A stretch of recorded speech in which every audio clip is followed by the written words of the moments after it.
هل تعرفون من هو همتارو؟ مخلوق حلو ظريف. انت بتعرفي همتارو ولا لا؟ زين انت تعرف همتارو ولا لا؟ أنا أعلم من هو.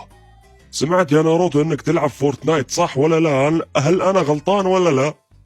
وهنا واصلني في الورقة إن أنت دوم تقول مستوى ما تعرف تقرا؟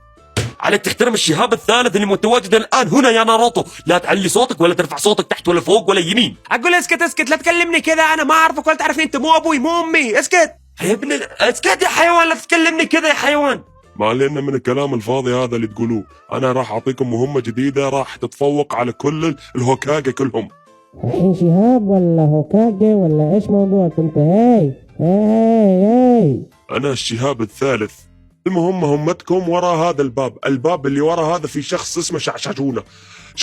تعال هنا بسرعة، تعال بسرعة، خلي يحمونك يا سكران يا منتهي الصلاحية، ما تسكر إلا الصبح والليل وصباح وليل. إيش في؟ أبغى مهمة فيها قتال.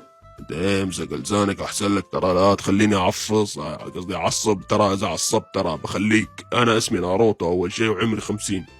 هاي انا اسمي ناروتو، مو انت اللي اسمك ناروتو، انا اللي بس اسمي ناروتو في هذه القصه، وما حد يدور على ساسوكي الا انا. انت ما تدور على اقول اسكت. تقاطعني لما اتكلم الشهاب. ايش في؟ انت وجعت راسي، ترى انا اسمي ناروتو خلاص كل تبن. هوكاجي يا شهاب، شوف موضوعك مع هذا لا اضربك انت وياه. ايش في؟ لا تخليني اقول لك مين ابوك، ترى ابوك هو الشهاب الرابع، بس ما راح اقول لك مين هو، فاهم؟